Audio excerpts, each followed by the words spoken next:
In a locked conservatory, a genius composer lies dead, poisoned, his masterpiece score vanished.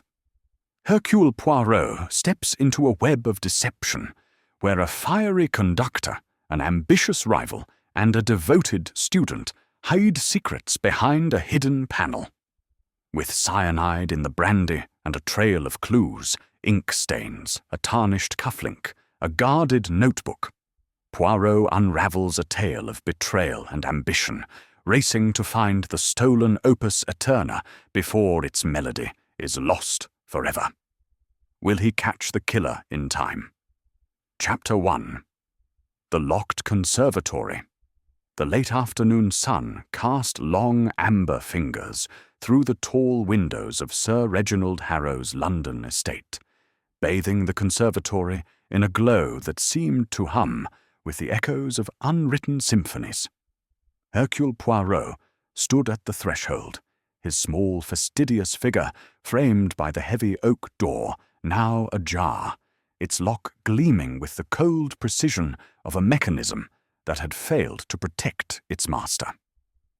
His patent leather shoes tapped softly on the polished parquet as he surveyed the scene, his green eyes sharp and unyielding, like a cat poised to pounce on an unseen truth. Behind him, Inspector Japp, his face creased with the weariness of a man too long in the service of Scotland Yard, muttered under his breath about the impossibility of the situation. "Locked from the inside, Poirot," Japp said, his voice tinged with exasperation.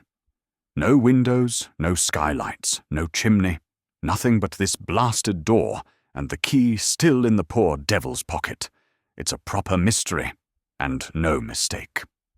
He gestured toward the desk where Sir Reginald Harrow, the celebrated composer, lay slumped, his once vibrant frame now still, his silver hair matted against a forehead damp with the finality of death.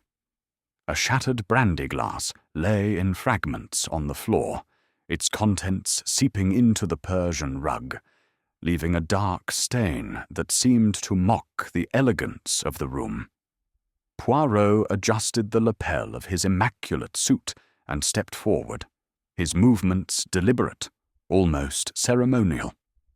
The conservatory was a temple to music, its walls lined with mahogany shelves groaning under the weight of bound scores, their titles embossed in gold: Symphony No. 3 in D minor, Concerto for Violin and Despair. A grand piano dominated one corner, its lid propped open as if awaiting the composer's return. Sheet music lay scattered across its surface, but Poirot's attention was drawn to the desk. A single sheet of blank manuscript paper sat beside an inkwell, its quill askew, as if Sir Reginald had been interrupted mid-thought.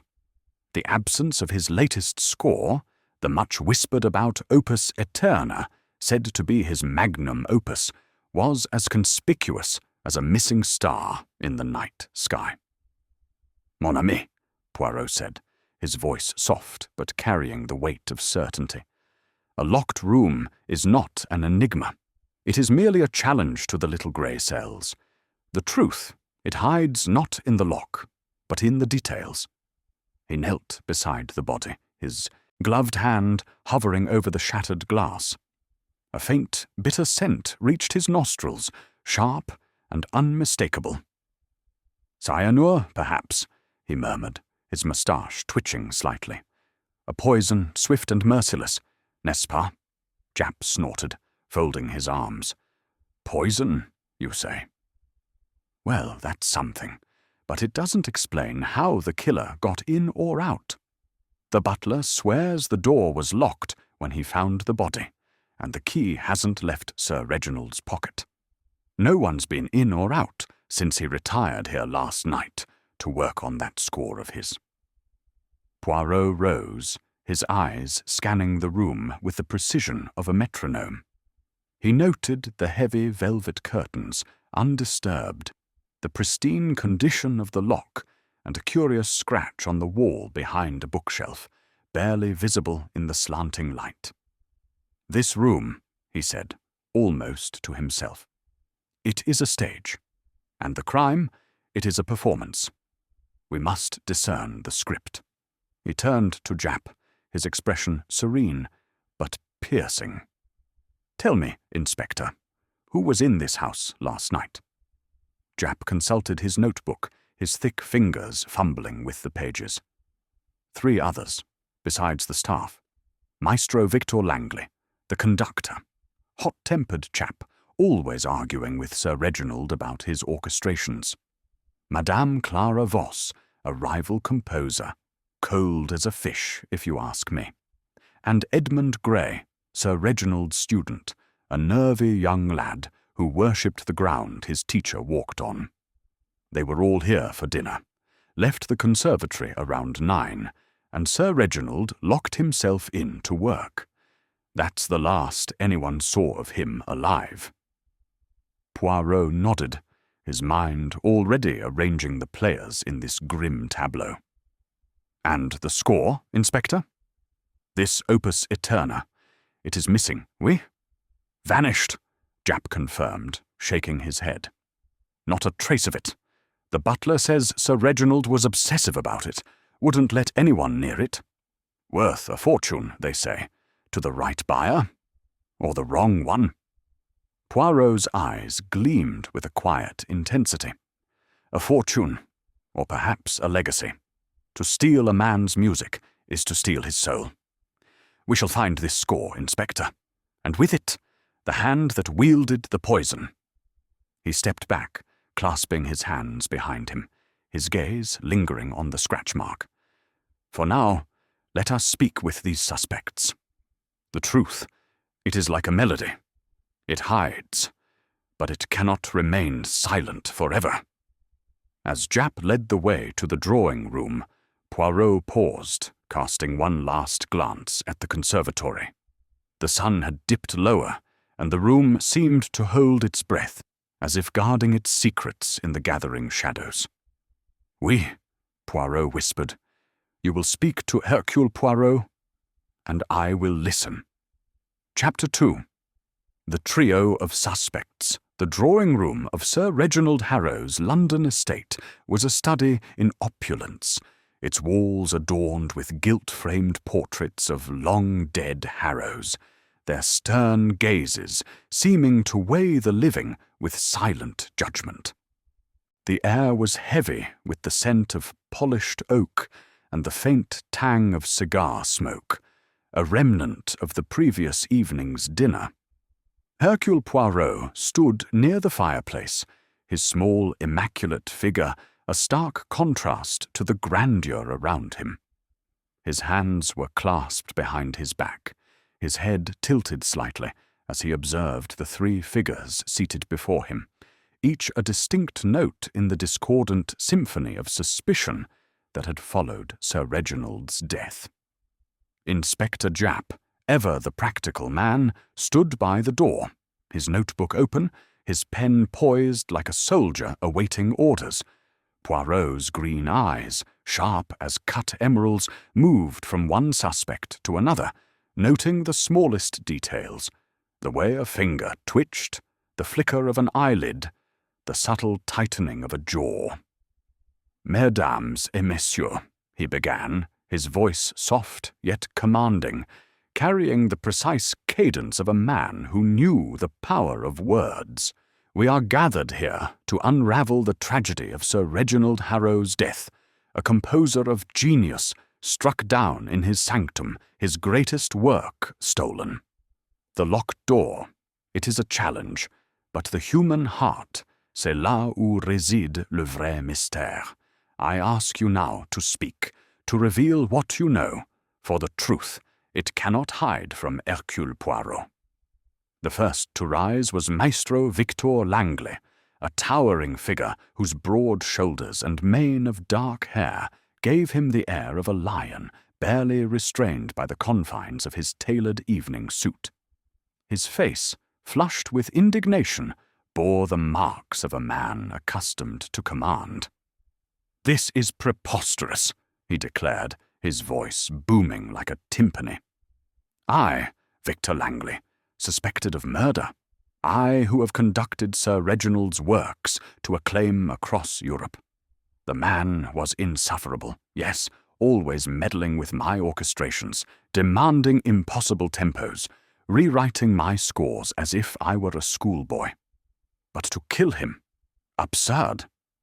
He waved a hand, the gesture theatrical, and Poirot noted the gleam of a cufflink, a single musical note engraved in gold, its partner curiously absent. "Maestro Langley," Poirot said, his tone smooth as polished marble. "You dined here last night, oui? Tell me, what was the mood of Sir Reginald?" Langley's eyes narrowed, but he answered readily enough.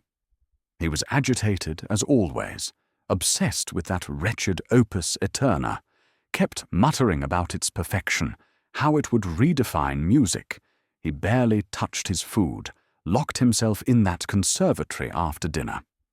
I left for Chelsea at 9 to rehearse with my orchestra. Ask my musicians. They'll vouch for me.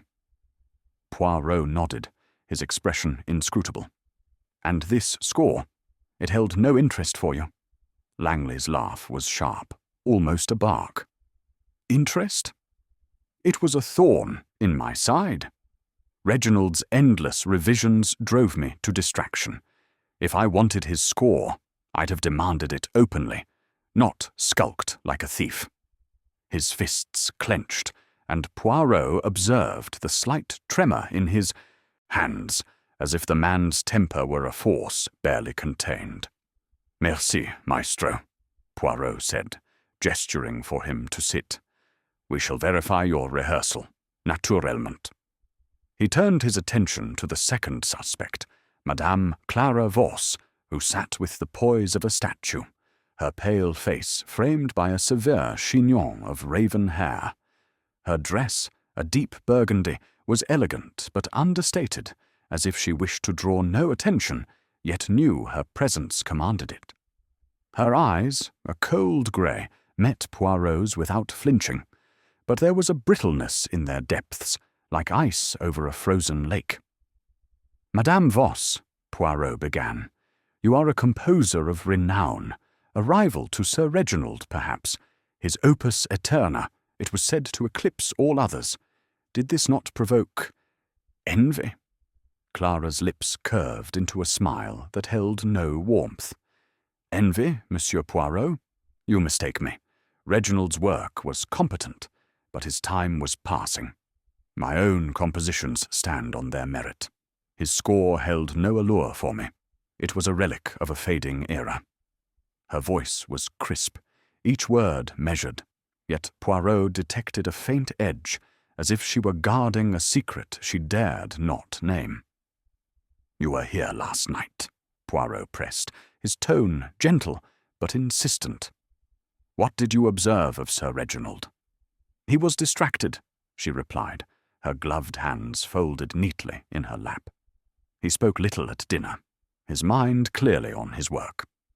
After we dined, he excused himself to the conservatory. I retired to the guest room, as I often did when visiting. I saw nothing unusual." Her gaze remained steady, but Poirot noted a faint stain on her glove, a smudge of ink that seemed out of place on so meticulous a woman. "And this score," Poirot said, "you had no desire to see it, to compare it with your own?" Clara's smile tightened. "My work is my own, monsieur. I need no comparisons." She leaned back, her posture rigid, and Poirot sensed a wall of pride that would not easily yield. He turned to the final suspect, Edmund Gray, a young man whose lanky frame seemed to shrink under scrutiny. His brown hair fell untidily over a forehead damp with perspiration, and his eyes darted nervously as if seeking escape. He clutched a small notebook, its leather cover worn, his fingers tightening around it as Poirot addressed him. "Monsieur Gray," Poirot said, his voice softening, as one might speak to a frightened child. "You were Sir Reginald's student, his protégé, oui? You loved him, perhaps as a father?" Edmund nodded, his throat working as if words were a struggle. He was everything to me, he stammered. He taught me music, gave me purpose. I'd never harm him. Never. His voice broke, and he looked down, his fingers tracing the edges of his notebook. Tell me of last night, Poirot urged. You dined with the others. What passed? Edmund swallowed hard. Sir Reginald was tense. He kept glancing at the conservatory door, as if he expected someone. He spoke of the opus aeterna, said it was nearly complete, that it would change everything. After dinner, he went to work. I went to my room to study. I didn't see him again. His eyes filled with tears, but Poirot noted the way his hands gripped the notebook as if it were a lifeline. This notebook, Poirot said, pointing delicately. It is important to you, Norm. What does it contain? Edmund flushed, tucking it closer. Just notes. Sketches for my own compositions. Nothing to do with this. His voice was too quick, his denial too fervent, and Poirot's moustache twitched with interest. Very well, Poirot said, stepping back to address the trio. Each of you claims innocence, yet one of you, or perhaps more, knows more than you say. The locked conservatory, the missing score, the poison in the brandy. These are not mere accidents. They are the notes of a crime. And I, Hercule Poirot, will arrange them into harmony. Japp cleared his throat, his impatience evident. Right, Poirot. But where do we start? We've got alibis to check, and that locked room's still a devil of a problem. Poirot smiled, a small enigmatic curve of his lips. We start, mon ami, with the human heart. The alibis, they can be verified, but the motives, they are hidden in the silences between words. Maestro Langley, your temper. Does it ever lead you to act in haste? Madame Voss, your pride. Does it conceal a hunger for another's glory? And Monsieur Gray, your devotion. Does it mask a secret ambition? These are the questions we must answer. Langley snorted, rising to his full height. You're wasting time, Poirot. I've an orchestra to conduct. Verify my alibi and be done with it. He strode toward the door, pausing only when Japp raised a hand. Madame Voss, Poirot continued, undeterred. You will permit me to visit your studio, perhaps. To see the work of a composer who needs no comparisons. Clara's eyes flickered, but she nodded. If you insist, monsieur, you will find nothing but my own genius there. And you, Monsieur Gray, Poirot said, his gaze softening, you will share this notebook with me, oui? If it is merely sketches, there is no harm. Edmund's face paled, his fingers tightening further. It's private, he whispered. Sir Reginald always said a composer's notes are sacred. Poirot nodded, as if satisfied. But his mind was already at work, piecing together the fragments of the scene. Langley's missing cufflink, Clara's ink-stained glove, Edmund's guarded notebook. Each was a clue, a thread in the tapestry of murder. But the pattern remained elusive. As the suspects dispersed, Poirot lingered in the drawing-room, his eyes drifting to a portrait of Sir Reginald above the fireplace. The composer's face was stern, yet soulful, his eyes seeming to follow Poirot with a silent plea. You were betrayed, mon ami, Poirot murmured. But by whom? The conductor, whose pride you wounded? The rival, whose ambition you threatened? Or the student, whose devotion you trusted? Fear not. Hercule Poirot will find your killer. Japp approached, his notebook now closed. What's next, Poirot? You've got that look in your eye, like you're seeing something I can't. Poirot's smile was serene. I see, Inspector, the beginnings of order. We shall visit Maestro Langley's orchestra, examine Madame Voss's studio, and persuade young Monsieur Gray to share his secrets. But first, I return to the conservatory. The room, it holds more than a body. It holds the echo of the crime. As they left the drawing-room, the portraits seemed to watch, their eyes heavy with the weight of secrets. Poirot's steps were light, his mind a whirl of possibilities. The trio of suspects, each with their own melody of motive and opportunity, had begun to play their parts. But the score, the opus eterna, was the key, and Poirot knew that to find it was to unmask the murderer. The game, as always, was afoot, and Hercule Poirot was its master. Chapter 3. The scene of the crime. Hercule Poirot stepped back into the conservatory, the heavy oak door closing behind him with a soft thud that seemed to seal the room from the world outside. The late afternoon light had faded, and now the conservatory was bathed in the cool silver glow of an early evening moon, filtering through the tall, mullioned windows. The air was still, carrying the faint must of old paper and the sharper, acrid note of tragedy. Inspector Japp followed, his boots scuffing against the parquet floor, his broad face etched with skepticism. "Back here again, Poirot," he grumbled. "We've combed this place top to bottom. What more can it tell us?" Poirot's moustache twitched, a subtle sign of his amusement at Japp's impatience. "Mon ami," he said, his voice as precise as a metronome, "a crime scene is like a score of music. The notes are there, but one must read them with care to hear the melody. This room, it sings of secrets, and Hercule Poirot will listen." He moved with deliberate grace, his small hands clasped behind his back, his eyes darting over every detail with the intensity of a conductor before a silent orchestra.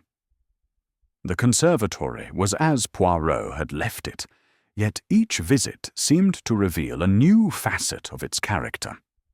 The grand piano stood sentinel in the corner, its ebony surface gleaming under the moonlight, a single sheet of music propped on its rack, a fragment of an earlier work, not the missing opus eterna.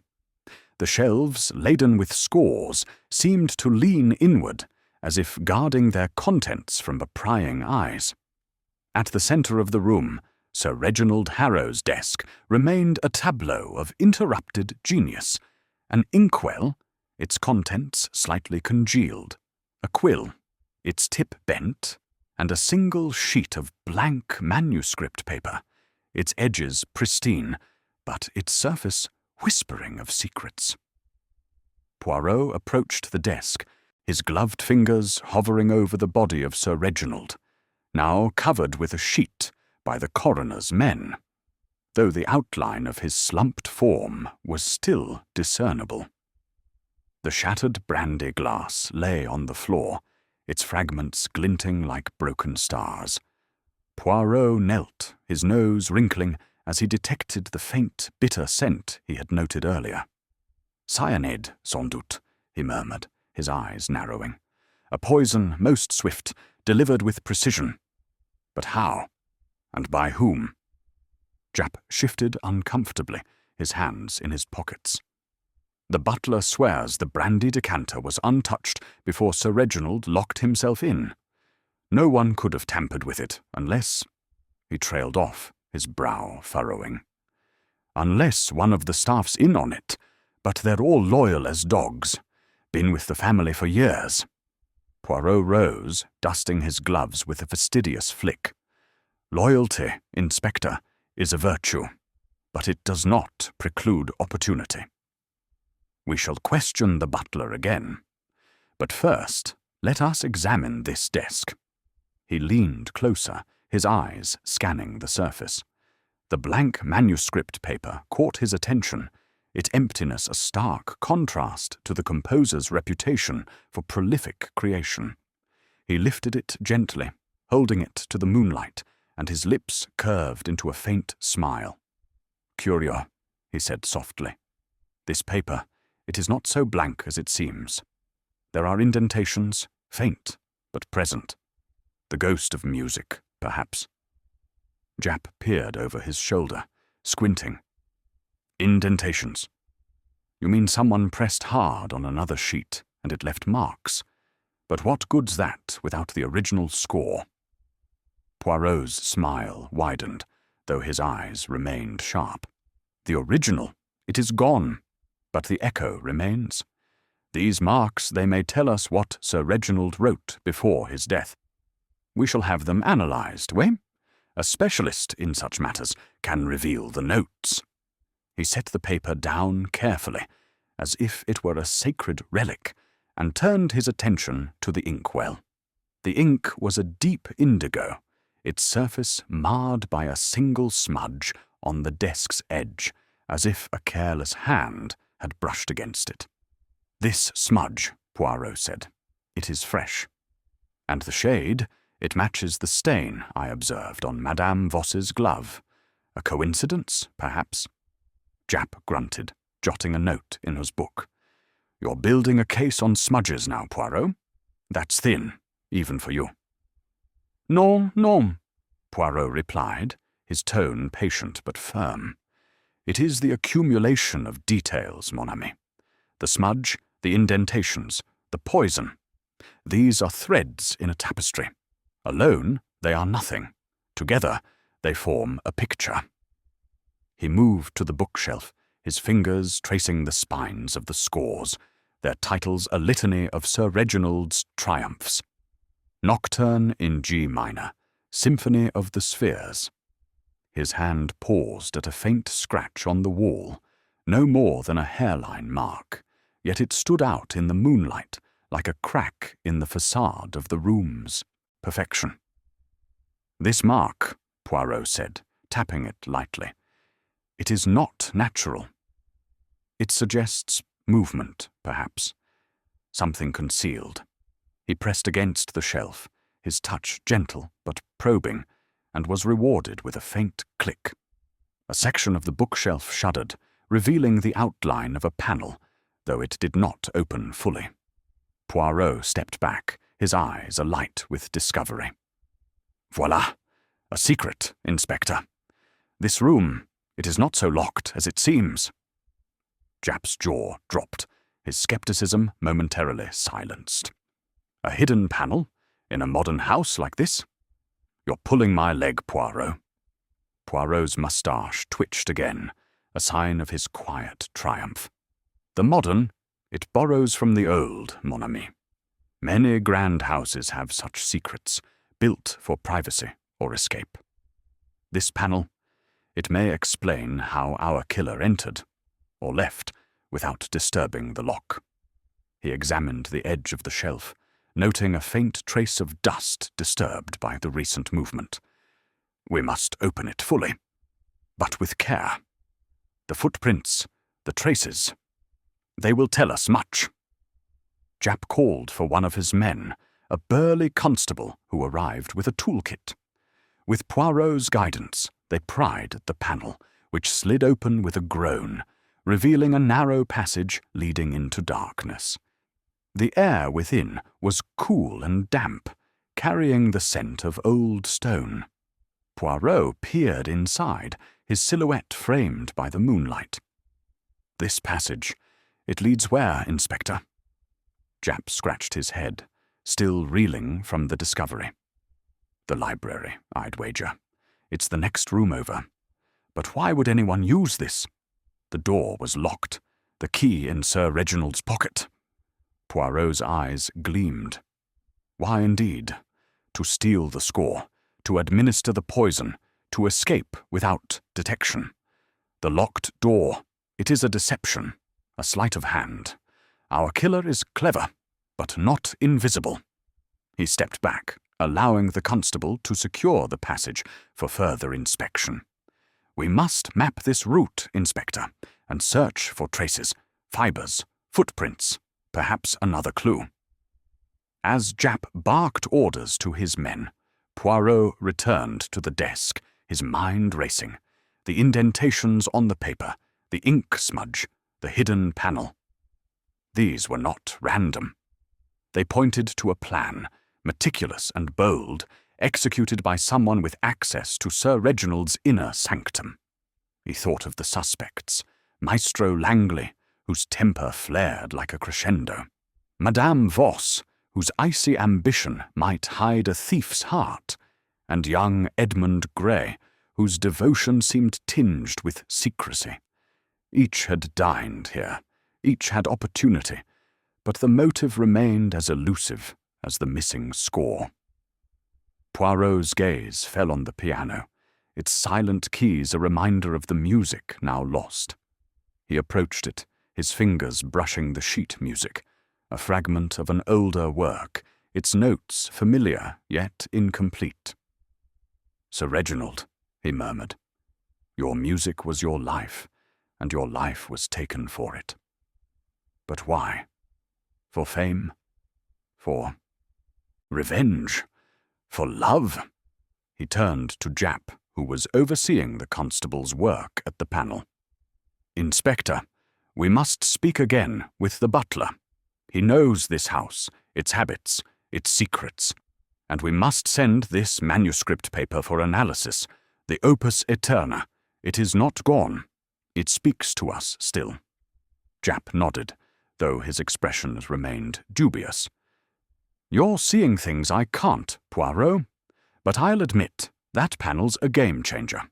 If the killer used it, we've got a shot at catching them." Poirot's smile was serene, his confidence unshaken. "We shall catch them, mon ami, because they have made one mistake. They have left their music for Hercule Poirot to hear. And I am a most attentive listener." As he stepped toward the door, the conservatory seemed to hold its breath, its secrets poised on the edge of revelation. The game was deepening, and Poirot's little grey cells were already composing the next movement. Chapter 4. The Conductor's Alibi. The morning mist clung to the streets of Chelsea as Hercule Poirot and Inspector Japp stepped from their cab, the damp air carrying the faint hum of London's awakening. The rehearsal hall of Maestro Victor Langley's orchestra stood before them, a sturdy brick building with tall arched windows that hinted at the grandeur within. Its doors, weathered by years of comings and goings, bore a brass plaque proclaiming it the home of the London Philharmonic Society. Poirot adjusted his overcoat, his gloved hands smoothing the fabric with habitual precision, while Japp, ever practical, checked his watch and muttered about the early hour. "Langley's expecting us," Japp said, striding towards the entrance. "Says his musicians will confirm he was here all night, rehearsing till dawn. If that's true, he's in the clear." Poirot's green eyes flickered with a quiet skepticism. "An alibi, mon ami, is like a melody. It may be pleasing, but one must examine the notes to ensure they are true."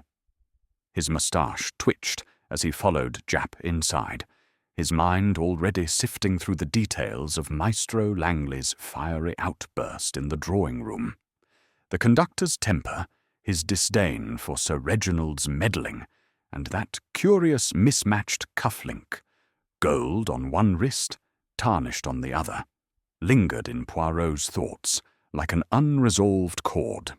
The hall's interior was a cavern of sound, its high ceiling echoing with the tuning of violins and the low rumble of a timpani being tested.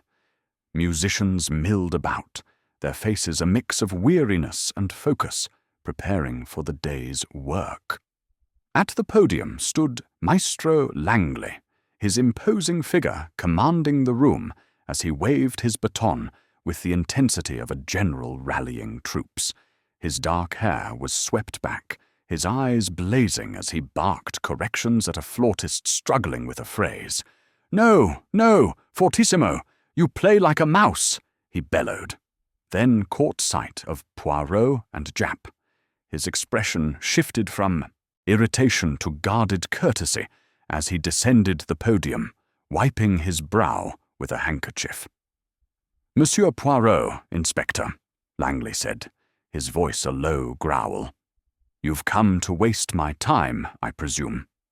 My orchestra can confirm I was here from 9 last night until nearly 3 in the morning. We were preparing for next week's concert, Sir Reginald's symphony number. 4, if you must know. Ironic, isn't it?" His lips curled into a bitter smile, but Poirot noted the tension in his shoulders, the way his fingers tightened around the baton. "Indeed, maestro," Poirot replied, his tone smooth as velvet. "It is a great convenience, this alibi, to have so many witnesses. But permit me to ask, your rehearsal, it was uninterrupted?" Langley's eyes narrowed. "Uninterrupted? Of course, we broke only once around midnight for tea. I was here the entire time. Ask Miss Eleanor Price, my first violinist. She's meticulous about such things." He gestured toward a young woman with auburn hair, tuning her instrument with a focus that bordered on reverence. Poirot nodded, filing the name away, but his attention was drawn to Langley's wrists. The gold cufflink gleamed as before, but its partner was now a plain silver stud, a stark contrast to the musical note of the previous day. "Your cufflinks, maestro," Poirot said, his voice deceptively casual. "They are most distinctive. Yet today they do not match. A curious change, non?" Langley's hand froze mid-gesture, his face darkening. "Cufflinks? What nonsense is this? I lost one yesterday, replaced it with another. A man can't be expected to fuss over such trifles when he's conducting." His tone was dismissive, but Poirot noted a slight tremor in his voice, a crack in the conductor's otherwise commanding facade. "Naturellement," Poirot said, inclining his head. "But such details, they interest Hercule Poirot. May I speak with Mademoiselle Price?" Without waiting for permission, he moved toward the violinist, leaving Japp to question Langley further about the rehearsal's timeline. Miss Eleanor Price looked up as Poirot approached, her fingers pausing on the strings of her violin. She was a woman of perhaps 30, with sharp features and an air of quiet authority. "Monsieur Poirot," she said, her voice clear and measured. "Maestro Langley said you'd have questions. I'm happy to help." Her eyes were steady, but Poirot detected a flicker of unease, as if she were weighing her words with care. "You were here last night, mademoiselle?" Poirot asked, his tone gentle but probing. "From 9 until 3, as the maestro claims." She nodded, setting her violin in its case. "Yes, we were rehearsing Sir Reginald's symphony. It's a demanding piece, and Maestro was relentless. He was here the whole time, except for the tea break at midnight. We all stepped out to the lounge for about 20 minutes.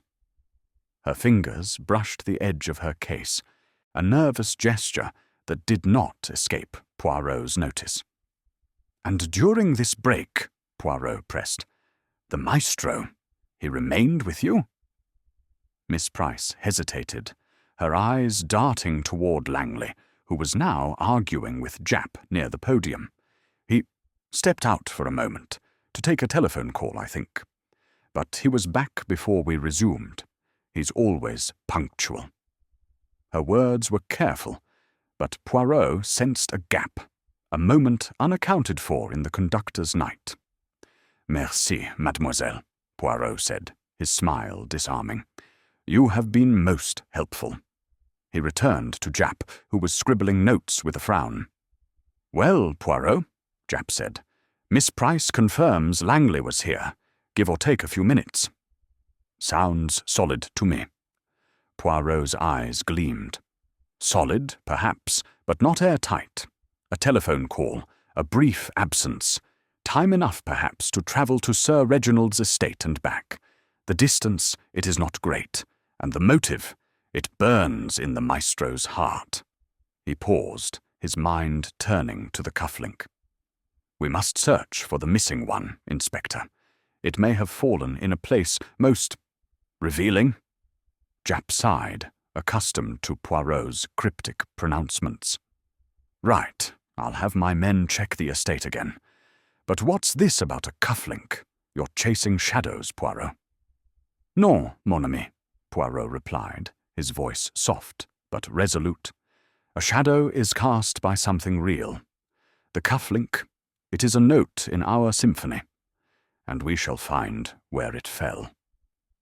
He glanced back at Langley, who was now berating a cellist, his baton slashing the air like a weapon. The conductor's temper, his pride, his connection to Sir Reginald's music, these were threads in the tapestry Poirot was weaving, and the cufflink was a knot that might unravel them. As they left the hall, Poirot's thoughts returned to the conservatory, the hidden panel, the ink smudge, the poisoned brandy.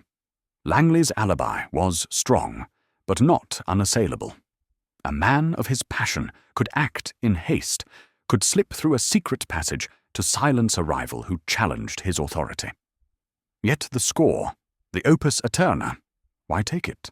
To destroy it, as Langley claimed he might, or to claim it as his own? Poirot's little grey cells hummed with possibilities, each note of evidence building toward a crescendo. Next, Inspector, Poirot said as they stepped into the cab. We visit Madame Voss, her studio. It will tell us much, I think.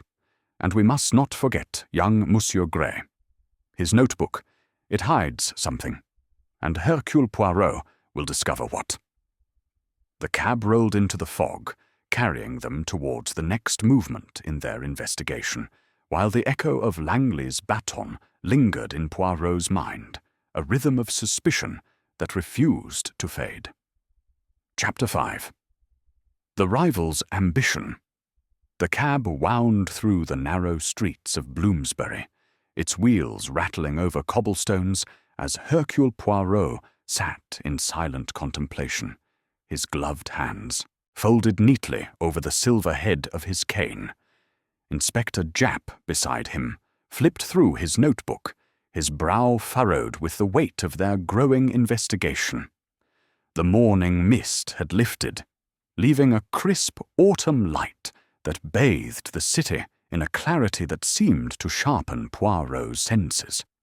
They were en route to the studio of Madame Clara Voss, the rival composer whose icy demeanour and ink-stained glove had piqued Poirot's curiosity.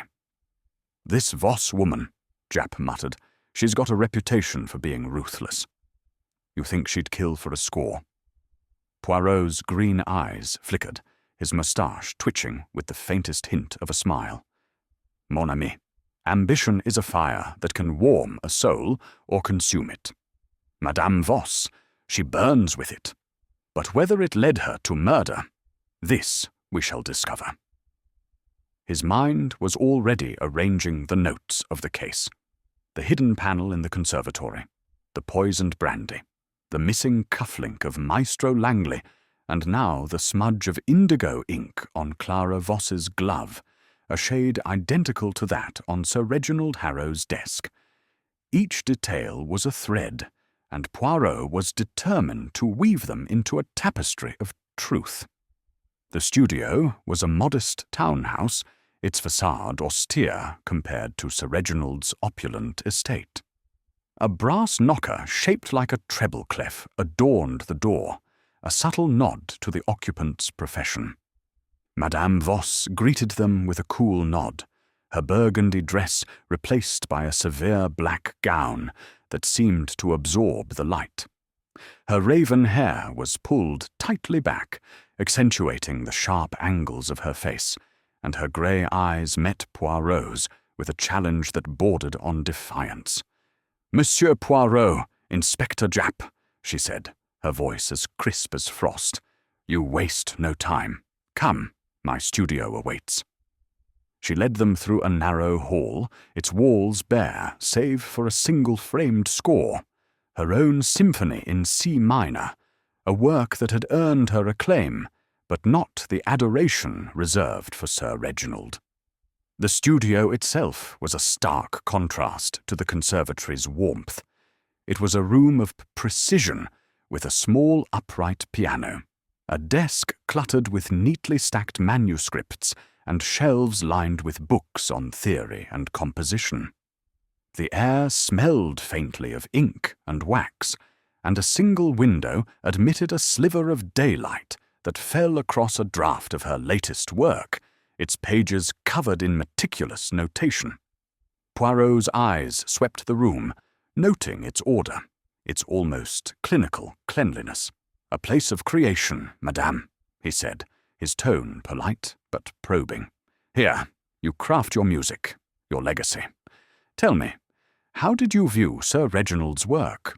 His opus eterna, it was said to be a masterpiece. Did it not stir your professional interest?" Clara's lips thinned, her hands folding in her lap as she sat at the desk. "Reginald's work was competent, as I said before. But revolutionary? Hardly. His style was rooted in the past, while mine looks to the future. His score held no value to me." Her words were measured, but Poirot detected a faint tremor in her voice, a note of strain beneath her composure. He stepped closer to the desk, his gaze falling on the open manuscript. The opening bars caught his attention, bold, sweeping chords that echoed a cadence he had heard in Sir Reginald's earlier works. "Curieux," he murmured, tilting his head.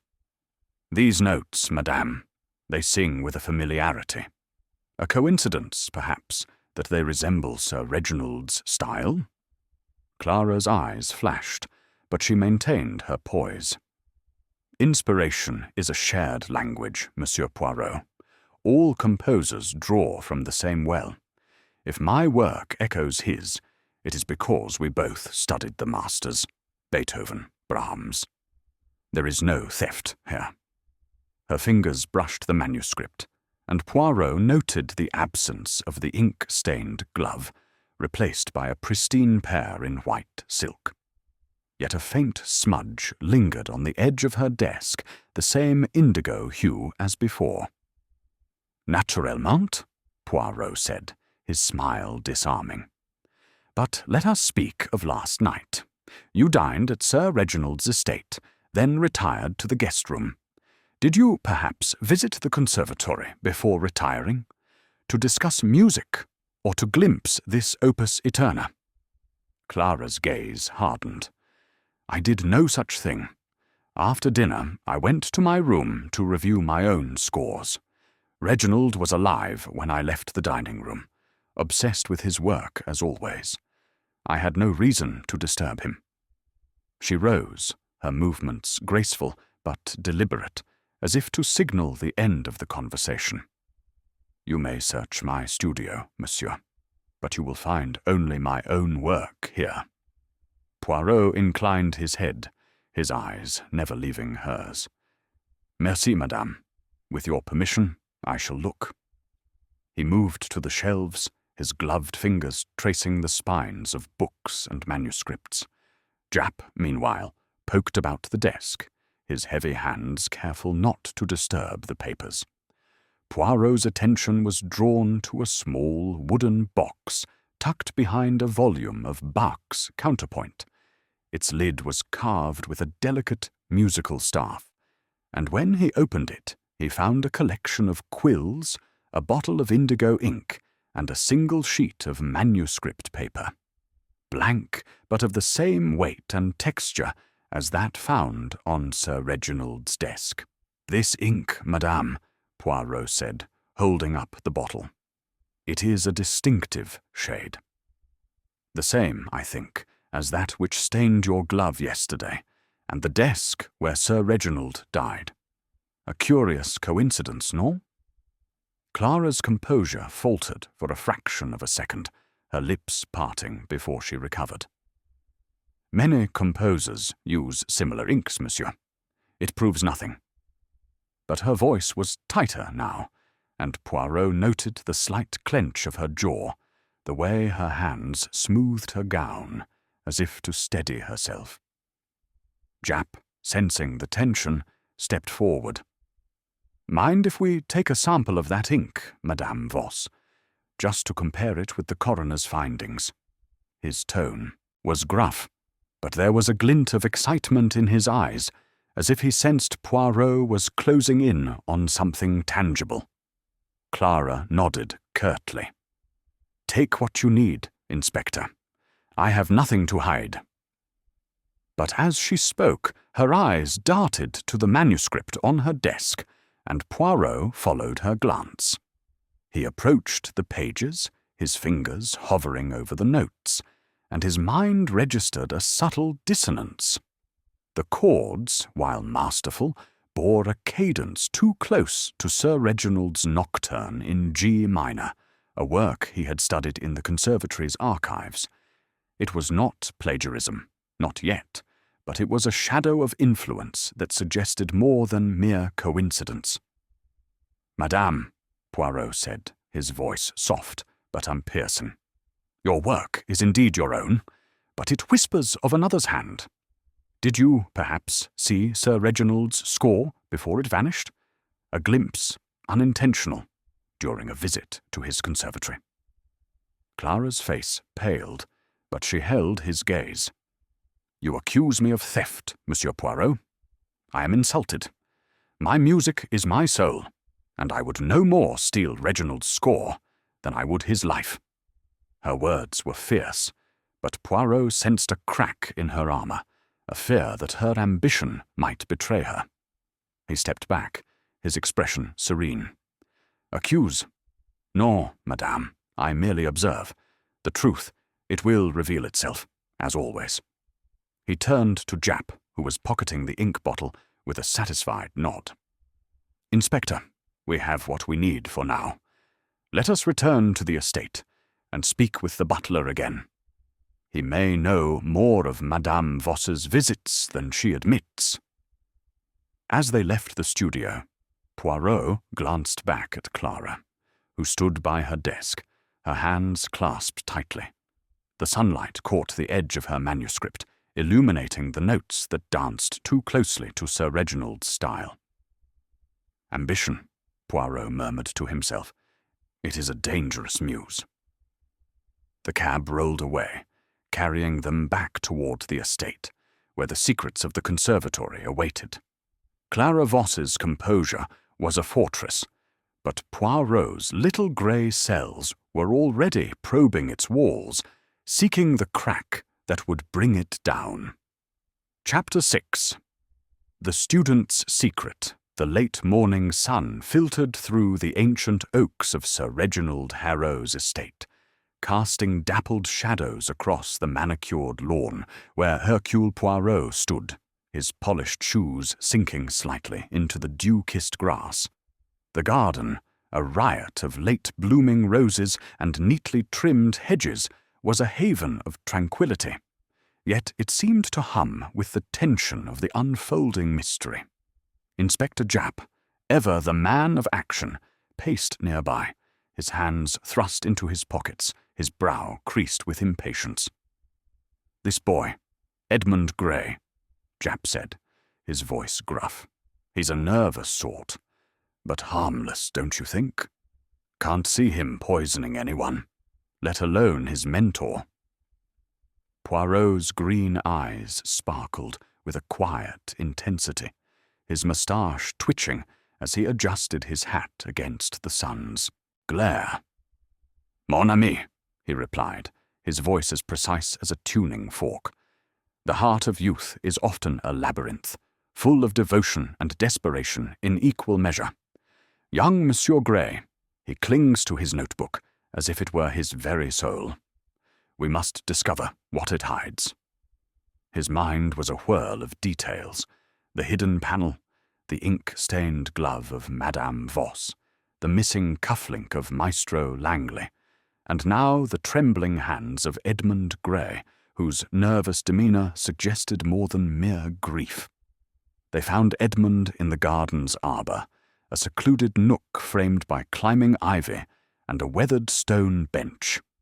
The young man sat hunched, his lanky frame folded like a discarded marionette, his brown hair falling over eyes red-rimmed from sleeplessness or tears. His fingers clutched the worn leather notebook, its edges frayed from constant handling, and his gaze darted toward Poirot and Japp as they approached, like a deer sensing danger. "Monsieur Poirot, Inspector," he stammered, rising awkwardly. I didn't expect you here." Poirot's smile was gentle, almost paternal, designed to soothe the boy's nerves. "Monsieur Gray, the garden. It is a place of peace, oui? A fitting spot to speak of truth. You loved Sir Reginald, you have said, as a father. Yet there is something you conceal, something in that notebook, perhaps." He gestured delicately toward the object in Edmund's hands, his tone soft but insistent, like a melody coaxing a response. Edmund's grip tightened, his knuckles whitening. "It's nothing," he said too quickly. "Just my sketches, my attempts at composition. Sir Reginald was teaching me his methods. He said I had potential."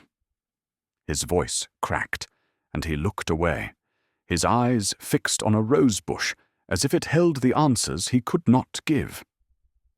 Poirot stepped closer, his small frame radiating authority despite its diminutive size. "Potential. It is a heavy burden, non? To learn from a master like Sir Reginald, to dream of his genius. This could inspire great loyalty, or perhaps great envy. Tell me, Monsieur Gray, what passed between you and your mentor the night before his death?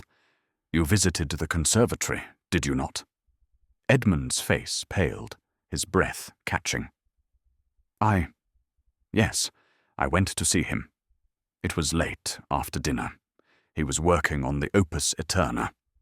He seemed troubled, not himself. He kept pacing, muttering about the score, saying it had to be perfect, or it would be his ruin. He paused, swallowing hard. I offered to help, to transcribe some notes, but he waved me away, said I wasn't ready. I left him there, alive, I swear it. His voice rose, a note of desperation breaking through. Japp, leaning against the arbor's frame, scribbled in his notebook. "What time was this, lad? And did you see anyone else near the conservatory?" Edmund hesitated, his fingers tracing the notebook's spine. "It was around 10, I think. The others, Maestro Langley, Madame Voss, they'd gone to their rooms. The house was quiet. I didn't see anyone." His eyes darted to the ground, and Poirot noted the slight tremor in his hands, the way he clutched the notebook as if it were a shield. 10 o'clock, Poirot mused, his eyes narrowing. "And Sir Reginald, he locked the door behind you. Oui.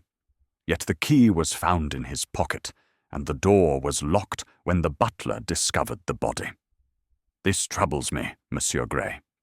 And your notebook. Why do you guard it so? If it is merely sketches, as you say, why not share it with Hercule Poirot?" Edmund's flush deepened, his voice barely above a whisper. "It's private. Sir Reginald taught me to keep my work close until it's ready. He said the world steals from a composer before he's finished." He clutched the notebook to his chest, his eyes pleading. "It's all I have left of him. His lessons, his guidance." Poirot's gaze softened, but his mind was relentless, passing every word, every gesture. Guidance, it is a precious gift, but it can also be a chain. Did Sir Reginald's genius ever make you feel small, perhaps? Did you ever wish to step from his shadow? His question was gentle, but it struck like a dart, and Edmund flinched. "No," he cried, his voice raw. "I loved him. I'd never hurt him, never." Tears welled in his eyes, and he turned away, his shoulders shaking. Poirot watched, his expression unreadable, but his little grey cells were alive with possibilities. The boy's devotion was genuine, yet there was a shadow in his words, a secret lurking in the pages of that notebook. Japp cleared his throat, his patience waning. "Right, Poirot. The lad's upset, but he's not giving us much. If he was in the conservatory at 10, he's the last to see Sir Reginald alive, except for the killer. What's your take?" Poirot stepped back, his hands clasped behind him, his eyes fixed on Edmund. "My take, mon ami, is that Monsieur Gray tells us part of the truth, but not all. The notebook, it is a key, but it is locked, and we must find the means to open it." He turned to Edmund, his tone firm but kind. "You will permit me to see this notebook, monsieur, in time. For now, tell me, did Sir Reginald speak of anyone else that night? A visitor, perhaps? Or a fear?" Edmund wiped his eyes, his voice steadier now. "He mentioned Madame Voss once, said she'd been asking about the score, pressing him to share it. He laughed it off, but he seemed uneasy. That's all I know." He looked down, his fingers still tracing the notebook's edges, and Poirot noted the ink stains on his fingertips, the same indigo shade that haunted this case. "Merci, Monsieur Gray," Poirot said, inclining his head. "You have given us a note to play in our symphony. We shall speak again." He turned to Japp, gesturing toward the house. "Come, Inspector. Let us return to the conservatory. The passage, the ink, the poison. These are the chords of our mystery, and we must tune them carefully." As they walked back toward the estate, Poirot's mind churned. Edmund's story rang true, yet the notebook was a cipher, its contents a potential revelation. The mention of Madame Voss added another layer. Her ambition, her ink-stained glove, her possible interest in the opus eterna. And Langley's temper, his brief absence during the rehearsal break, could not be dismissed.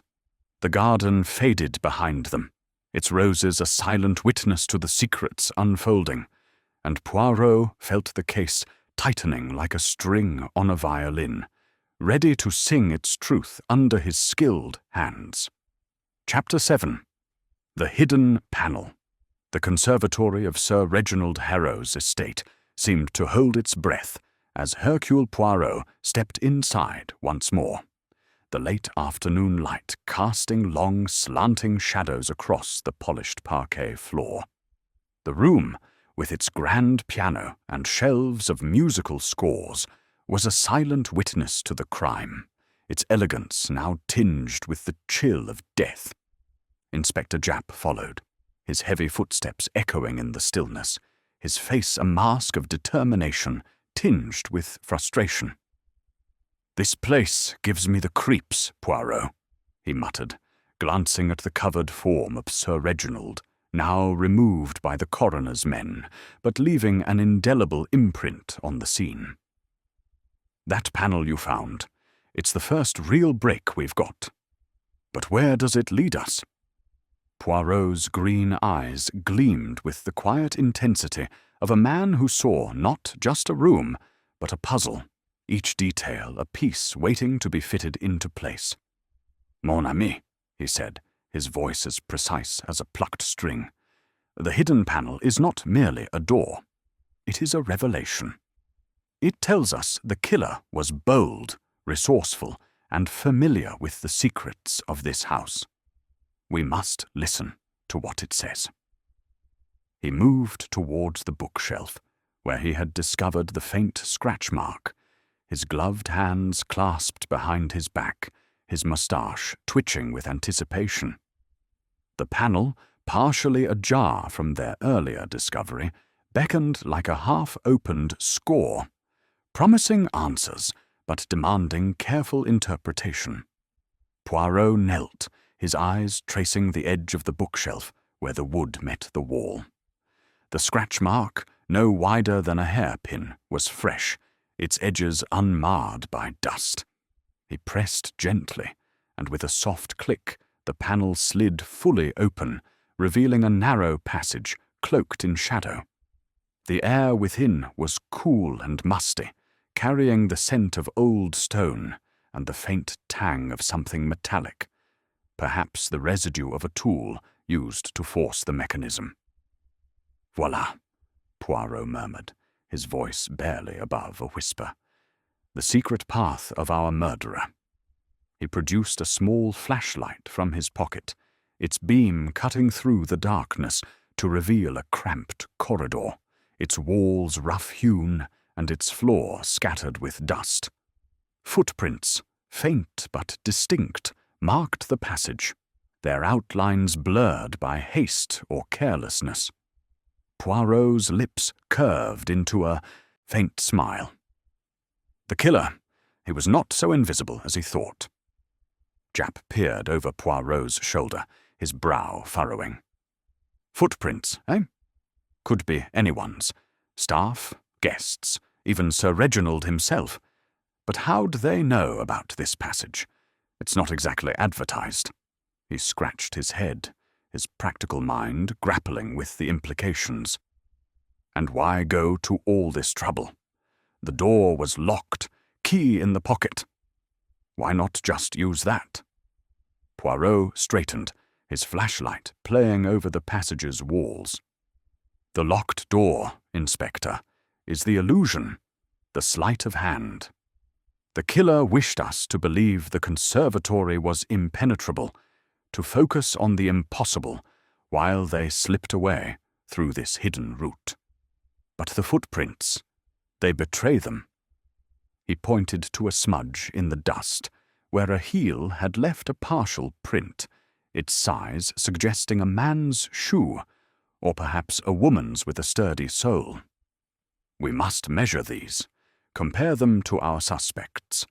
Maestro Langley, Madame Voss, Monsieur Gray, each could have known of this passage, perhaps from past visits or Sir Reginald's confidences.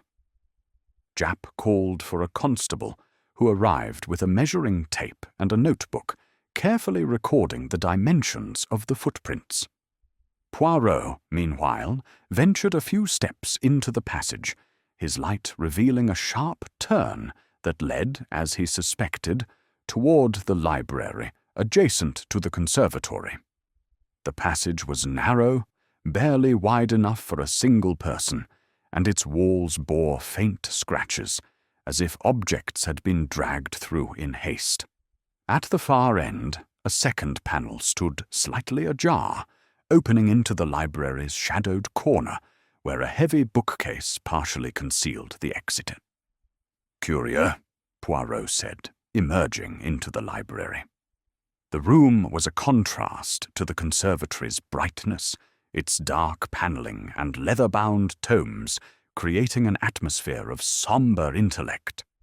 A large desk stood near the window, its surface cluttered with papers and a decanter of brandy, untouched, unlike the one in the conservatory. Poirot's eyes scanned the floor, noting a faint trace of dust near the bookcase, a match to that in the passage. The killer. He came this way, perhaps to leave or to retrieve something. But what? Japp, joining him, pointed to a small object glinting in the corner, half hidden by the bookcase's shadow. "What's that, Poirot? Looks like something metal." He bent to retrieve it, revealing a tarnished cufflink, its surface engraved with a musical note, the twin to the one Maestro Langley had worn. Poirot's moustache twitched, his eyes alight with discovery. "Mon Dieu," he said softly, taking the cufflink in his gloved hand, "the missing piece of Maestro Langley's attire. It falls here, in the library, near the passage's exit, This is no coincidence, Inspector." He turned the cufflink in the light, its tarnished surface suggesting it had been dropped recently, perhaps in the rush of escape. Japp's face lit up with a rare grin. "Got him, then. Langley's our man. Lost his cufflink, sneaking through that passage to poison Sir Reginald and nab the score." He clapped his hands, ready to summon his men, but Poirot raised a hand, his expression cautionary. "Patience, mon ami," he said. "The cufflink, it is a clue, but not a verdict. Maestro Langley's temper is fierce, his opportunity clear, but we must consider the others. Madame Voss, with her ink-stained glove, and her music that echoes Sir Reginald's, Monsieur Gray, with his guarded notebook and his late-night visit. The cufflink may point to Langley, but the passage, it could have served any of them." He slipped the cufflink into a small envelope, handing it to Japp. "This we shall keep, and we shall compare it to Langley's other adornments." Japp grunted, his enthusiasm tempered. "You're always complicating things, Poirot. All right, what's next? We've got footprints, a cufflink, and a passage that changes everything. Where do we go from here?" Poirot stepped back into the conservatory, his eyes returning to the desk where Sir Reginald had met his end. The blank manuscript paper, with its faint indentations, lay untouched, a silent witness to the stolen opus aeterna. "We return to the heart of the crime, Inspector, the score. It is the motive, the melody that drives this murder. Whoever took it knew its value, not just in gold, but in glory. We must analyze the indentations on this paper, and we must question the butler again. He knows the house, its secrets, its visitors." As Japp issued orders to his constable, Poirot lingered by the desk, his mind a symphony of possibilities. The hidden panel had shattered the illusion of the locked room, but it had also deepened the mystery. Langley's cufflink suggested his presence, yet Clara Voss's ink and Edmund Gray's secrecy could not be dismissed. The passage was a path to truth, but it was lined with shadows, and Poirot knew that only by following each thread would he unravel the killer's score. With a final glance at the conservatory, he stepped toward the library, ready to play the next note in this intricate composition. Chapter 8. The Poisoned Glass. The library of Sir Reginald Harrow's estate was a sombre sanctuary, its dark oak panelling absorbing the late afternoon light that filtered through heavy velvet curtains. Hercule Poirot stood near the desk, his small, fastidious figure a stark contrast to the room's brooding grandeur. The air was thick with the scent of old leather and polished wood, undercut by a faint, acrid note that lingered near the hidden panel's entrance. Inspector Japp, his notebook clutched like a talisman, paced the room, his boots muffled by the thick Persian rug. "This passage changes everything, Poirot," he said, his voice tinged with excitement. "But we're still no closer to pinning the poison on anyone. Cyanide in the brandy? How'd it get there without the butler noticing?" Poirot's green eyes gleamed, his moustache twitching, as he surveyed the library with the precision of a composer studying a score. "Mon ami," he replied, his voice soft but resonant, "the poison, it is the crescendo of this crime. But the method, it is the subtle undertone. The killer was clever, intimate with Sir Reginald's habits, and bold enough to use this hidden passage. We must trace the poison's path, and the truth will follow." His mind was a whirl of details.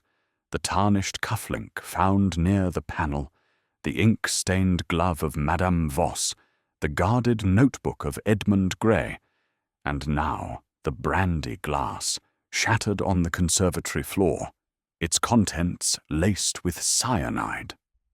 Poirot moved to the library desk, where a decanter of brandy stood, its crystal surface catching the light like a prism. Unlike the decanter in the conservatory, this one was full, its amber liquid untouched. He lifted the stopper, sniffing delicately, and found only the rich, oaken scent of fine brandy, no trace of the bitter almond-like odour that had marked the crime scene. "This decanter, it is innocent," he murmured, replacing the stopper with care. But in the conservatory, the poison was introduced with precision. The butler, he must tell us more. Japp nodded, summoning the butler, Mr. Collins, a wiry man with a face etched by years of discreet service. His grey hair was neatly combed, his posture rigid, but his eyes betrayed a flicker of unease as he entered. "You wish to see me, Inspector," he said, his voice steady but low, as if reluctant to disturb the library's silence. "Indeed, Mr. Collins," Poirot said, stepping forward, his tone courteous but probing. "You served Sir Reginald his brandy last night, oui? Tell me, precisely, how it was prepared." Collins clasped his hands, his fingers twitching slightly. "As always, sir. I poured a glass from the conservatory decanter at 8, before the guests retired. Sir Reginald liked a single glass while working late. I placed it on his desk, then left him to lock the door. No one touched the decanter after that, I'm certain."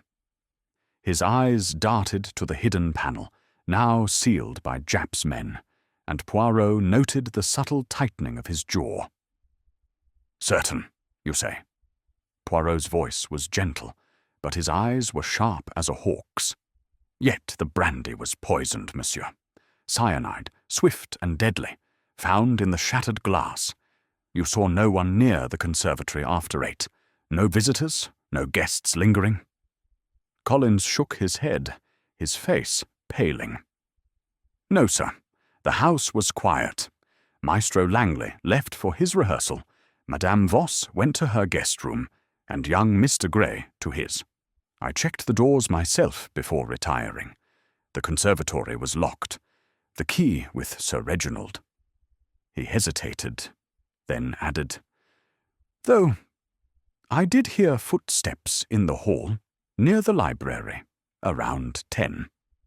I thought it was one of the staff, but I didn't investigate." Poirot's moustache twitched, a sign of his quickening interest. "Footsteps at 10. This is most significant, Monsieur Collins. And this decanter in the conservatory, where is it kept when not in use?" "In the butler's pantry, sir," Collins replied.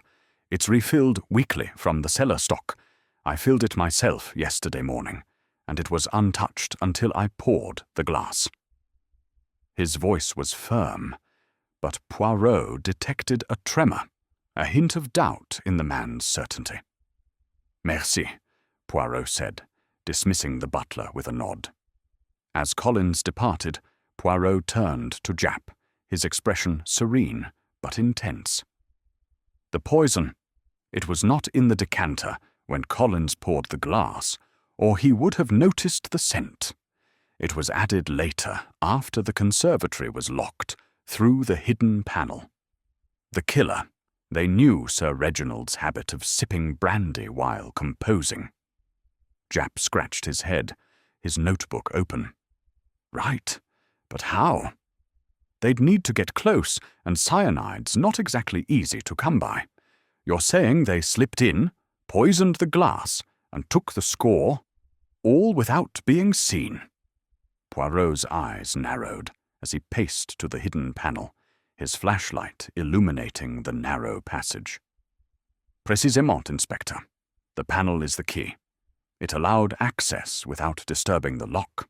But the poison, c'est un détail curieux." He paused, his light catching a glint in the passage's dust, a tiny glass vial, no larger than a thimble, tucked against the wall. He retrieved it with a handkerchief, holding it to the light.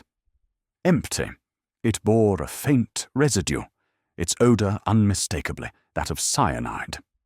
"Mon Dieu," Poirot murmured, his voice a mix of triumph and gravity. "The instrument of death, discarded in haste. The killer, they thought to hide it, but Hercule Poirot sees all." He handed the vial to Japp, who bagged it with a grunt of satisfaction. "That's evidence, Poirot," Japp said, his eyes brightening. "We'll have it tested for prints.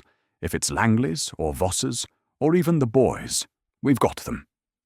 Poirot's smile was enigmatic. "Prints, they may tell us much, but the heart of the crime lies elsewhere. The vial, it was left in the library's passage near the cufflink of Maestro Langley. Yet we must not forget Madame Voss's Ascolta, her ink-stained glove, her music that echoes Sir Reginald's style. And Monsieur Gray, his notebook, his late-night visit, these are threads in our tapestry." He stepped back into the library, his mind racing. The poison, it required intimacy with Sir Reginald's habits, perhaps someone who knew the house well enough to use the passage. Japp pocketed the vial, his mind still on the physical evidence.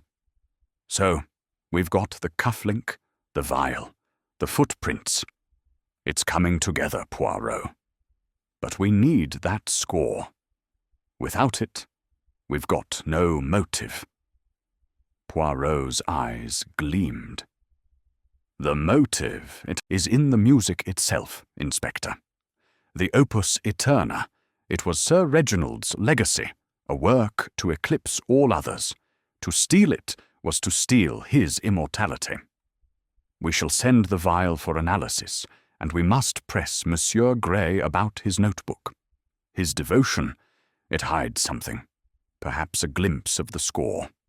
He paused, his gaze drifting to the library's window, where the fading light cast long shadows. The killer, they played a dangerous note, but Hercule Poirot will find the melody. As they prepared to leave the library, Poirot's thoughts turned to the suspects, Langley's temper and missing cufflink, Voss's ambition and ink stains, Gray's secrecy and proximity to the crime. The vial was a new note, a sharp dissonance in the symphony of clues, and Poirot felt the case tightening, its truth waiting to be played under his skilled hands. Chapter 9.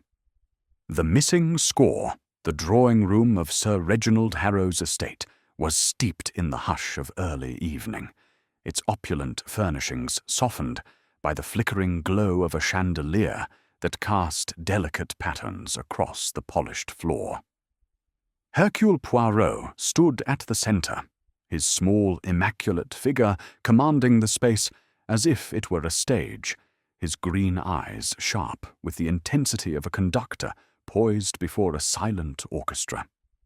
The three suspects, Maestro Victor Langley, Madame Clara Voss, and young Edmund Gray, sat in a tense semicircle, their faces a study in guarded emotion. Inspector Japp lingered near the fireplace, his notebook tucked away, his expression one of wary anticipation. The air was heavy with unspoken accusations, the weight of Sir Reginald's murder and the vanished opus eterna pressing upon them all. Poirot clasped his hands behind his back, his moustache twitching as he surveyed the trio.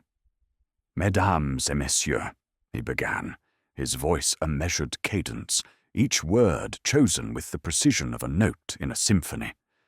"We stand at the heart of a tragedy. Sir Reginald Harrow, a composer of genius, lies dead, his life extinguished by poison, his greatest work, the opus eterna, stolen from its cradle in the conservatory. The locked door, it was a deception, undone by a hidden panel. The poison, it was delivered with cunning. But the score, it is the soul of this crime, and its absence sings louder than any clue. Tonight, we shall uncover its echo." Maestro Langley shifted in his chair, his broad shoulders tense, his dark eyes flashing with impatience. "This is absurd, Poirot," he growled, his voice a low rumble like distant thunder.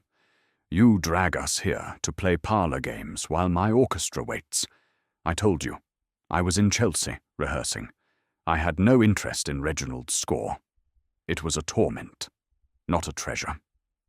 His fingers drummed on the armrest, and Poirot noted the absence of the tarnished cufflink, replaced now by a matched pair, gleaming gold but lacking the musical note of the one found in the library. Madame Voss sat erect, her black gown a stark contrast to her pale complexion, her grey eyes cold as winter. "Monsieur Poirot," she said, her voice cutting through the room like a violin's keen edge, "you persist in this inquisition, yet I have nothing to conceal. Reginald's score was no rival to my own work. I was in my guest room, as I told you, and my studio has revealed nothing but my own compositions." Her hands were folded in her lap, gloved now in pristine white, but Poirot recalled the indigo stain on her glove, a silent accusation that lingered in his mind. Edmund Gray, hunched in his seat, clutched his leather notebook, his knuckles white with tension. His brown hair fell over a forehead, damp with perspiration, and his eyes darted nervously, avoiding Poirot's gaze. I don't know anything about the score," he stammered, his voice barely above a whisper. "Sir Reginald was working on it when I saw him. I'd never take it. He was my teacher. My guide."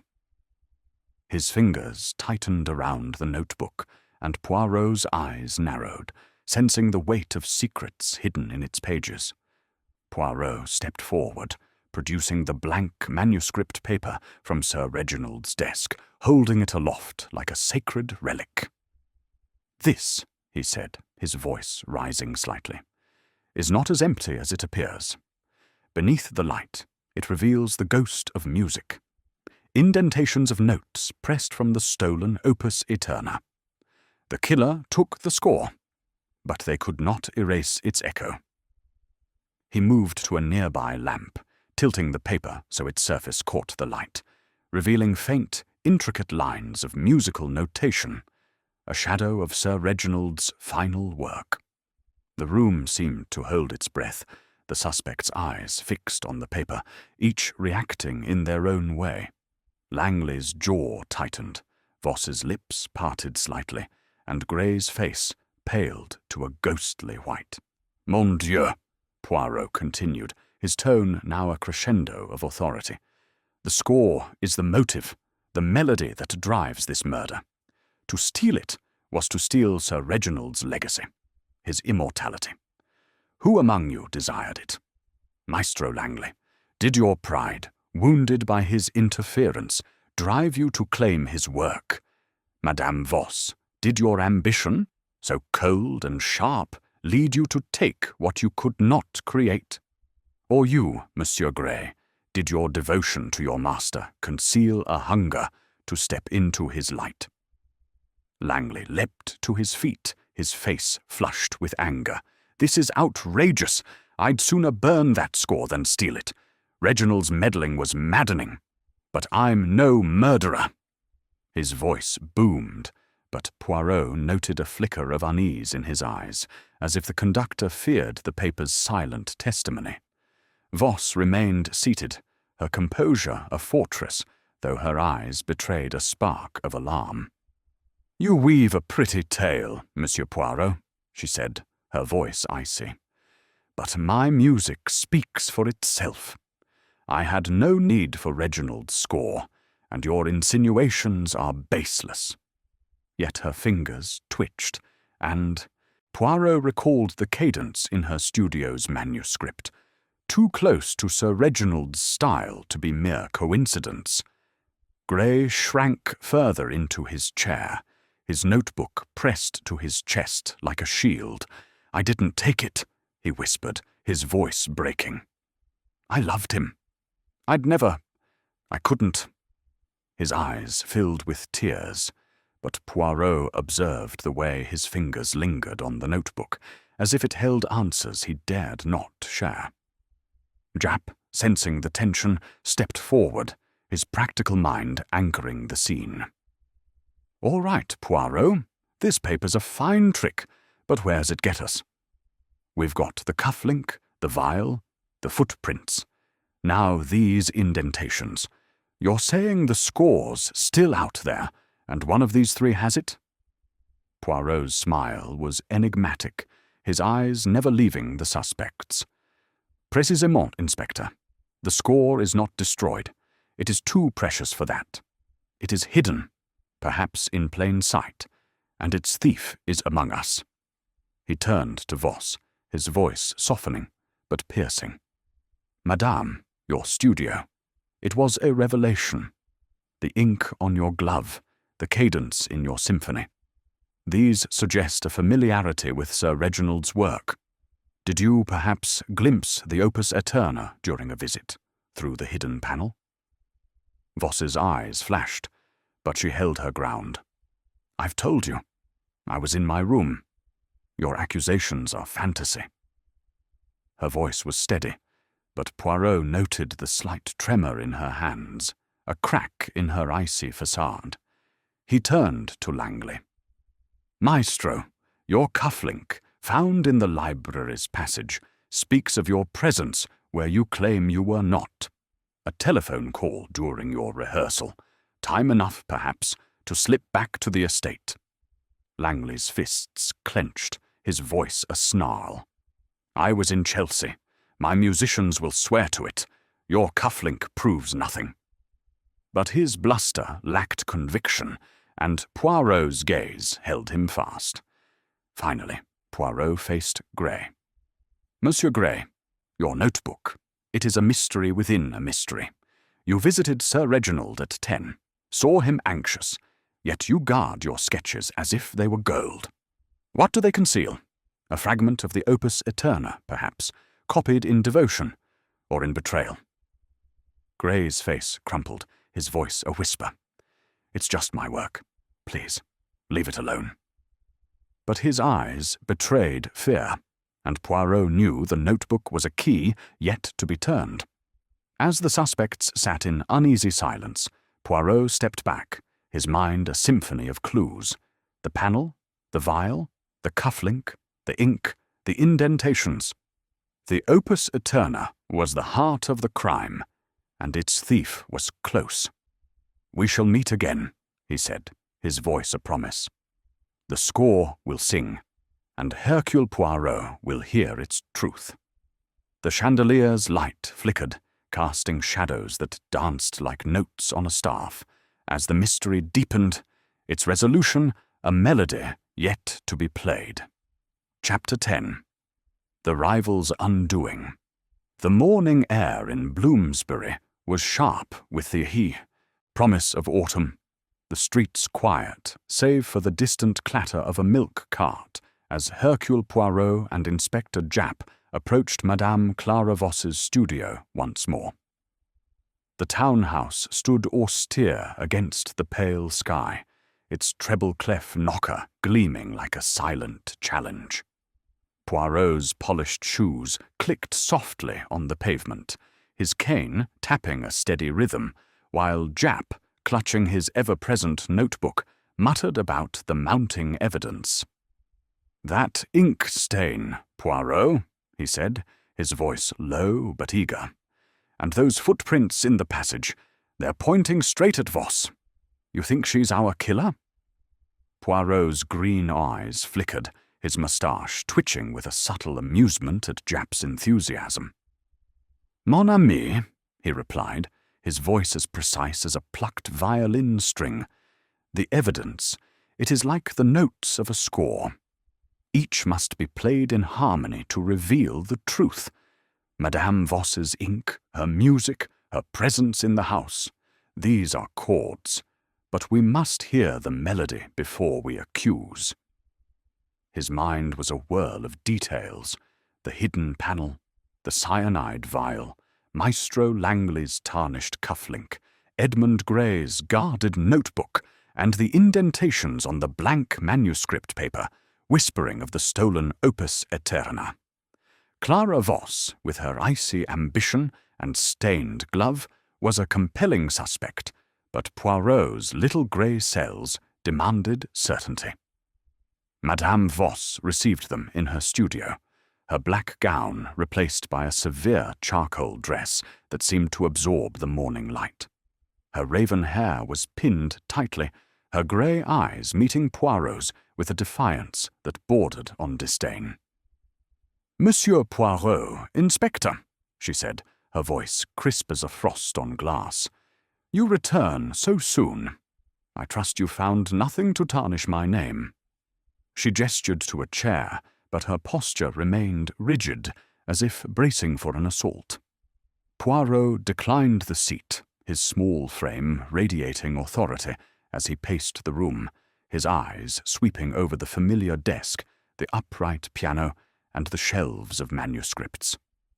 "Madame Voss," he began, his tone polite but piercing, "your studio is a testament to your discipline, your genius, yet it sings a curious song, one that echoes Sir Reginald Harrow's own.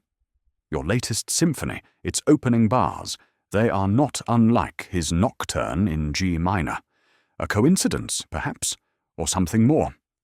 Clara's lips tightened, her hands folding in her lap. "You persist in this insinuation, Monsieur Poirot. My work is my own, inspired by the masters, as all composers are. Reginald's style was influential, but I didn't need his score to craft my own." Her voice was steady, but Poirot noted a faint tremor in her fingers, a crack in her icy facade. He stepped closer to the desk, where the manuscript of her symphony lay open, its notes bold and precise. "Curieux," he murmured, his gloved fingers hovering over the pages. "These chords, they dance too closely to Sir Reginald's. And the ink, madame, the indigo stain on your glove, it matches the smudge on his desk, the bottle in your studio. This ink, it tells a story, does it not?" Clara's eyes flashed, but she maintained her composure. "Many use such ink, monsieur. It proves nothing. As for my glove, it was soiled in my work, nothing more." She rose, her movements graceful, but deliberate, as if to assert control. "You have searched my studio, questioned my honor. What more do you want?" Poirot's smile was serene, his eyes unyielding. "The truth, madame. The hidden panel in the conservatory. It was known to you, was it not? You visited Sir Reginald often, as a guest, a colleague. You knew the house's secrets, perhaps even its passages." He paused, watching her closely. "The night of the murder, you were in the guest room, but footsteps were heard near the library at 10. Did you, perhaps, slip through the panel to the conservatory to see the opus aeterna?" Clara's face paled, her lips parting as if to protest, but Poirot pressed on, his voice now a crescendo of certainty. "The cyanide, madame, found in a vial in the passage. It required intimacy with Sir Reginald's habits, his brandy, his late-night work. You laced the glass, took the score, and left through the panel, believing the locked door would shield you. But the indentations on the manuscript paper, they betray you. The opus aeterna lives in your symphony, does it not?" For a moment, silence hung heavy, broken only by the faint tick of a clock on the mantel. Clara's composure shattered, her hands trembling as she sank back into her chair. You cannot prove this," she whispered, her voice breaking. "I am no murderer." Poirot's gaze softened, but his resolve was iron. "Madame, your ambition, it is a fire that consumes. Sir Reginald's score, it was to be his triumph, but you saw it as your own. You took it, not for wealth, but for glory, to claim his genius as yours. He produced the blank manuscript paper, its indentations now analyzed by a specialist, revealing fragments of the opus eterna that matched the cadence in Clara's work. These notes, they are the echo of his soul, and they sing in your symphony. Clara's eyes filled with tears, her voice a raw whisper. He was stealing my ideas. His score, it was built on my themes, my innovations. I deserved it. His fame was fading, and I needed it to secure my place. She buried her face in her hands, her shoulders shaking. I slipped into the conservatory through the passage. Yes, I laced the brandy with cyanide from my studio, took the score. I didn't mean for him to die so quickly. I thought I could reason with him, but he drank before I could speak. Jap, who had been silent, stepped forward, his face a mix of triumph and pity. "That's a confession, Madame Voss. You're under arrest for the murder of Sir Reginald Harrow." He signalled to a constable waiting outside, who entered to escort Clara. Her head bowed, her defiance crumbled. Poirot watched as she was led away, his expression sombre. "A tragedy, Inspector," he said softly. "Her talent was great, but her ambition was greater. The opus eterna, it was her undoing." He turned to Jap, handing him the manuscript paper. "Have this sent to the analysts to confirm. But I believe we shall find the score in her studio, hidden among her own work." Jap nodded, his notebook already open. "You've done it again, Poirot. That passage, the ink, the indentations, you saw it all coming together." He clapped Poirot on the shoulder, a rare gesture of camaraderie. "We'll search her studio top to bottom. If that score's there, we've got her dead to rights." Poirot's smile was faint, his mind already turning to the final notes of the case. "The score, it will be found, but the heart of this crime, it is in the human soul. Ambition, pride, betrayal. These are the melodies that drive us to darkness." As they left the studio, the treble-clef knocker seemed to mock the silence, a reminder of the music that had cost a life and a legacy. Chapter 11. The Confession. The air in the drawing-room of Sir Reginald Harrow's estate was thick with the weight of revelation, the chandelier's soft glow casting a golden sheen over the polished furniture and the sombre faces of those gathered. Hercule Poirot stood at the centre, his small frame radiating an authority that belied his stature, his green eyes sharp as they surveyed the remnants of the investigation. Inspector Jap stood by the fireplace, his notebook closed, his expression a mix of satisfaction and weariness. The constable who had escorted Madame Clara Voss lingered near the door, his presence a silent reminder of the justice now in motion. Outside, the London evening settled into a quiet dusk, the estate's grandeur muted by the tragedy that had unfolded within its walls. Poirot clasped his hands behind his back, his moustache twitching as he addressed Jap, his voice a measured cadence that seemed to echo the rhythm of the case's resolution. "Mon ami," he said, "we have unravelled the mystery of Sir Reginald Harrow's death, but it is not a triumph, non. It is a tragedy of ambition, of a soul consumed by the desire for glory. Madame Voss, she has confessed, and the truth, it is as clear as a perfectly played note." Jap nodded, his practical mind already turning to the formalities. "She's in custody now, Poirot. Her confession's solid, cyanide in the brandy, the hidden panel, the stolen score. My men are searching her studio as we speak. If that opus eterna is there, we'll have all the evidence we need." He paused, his brow furrowing. "But how'd you know it was her?"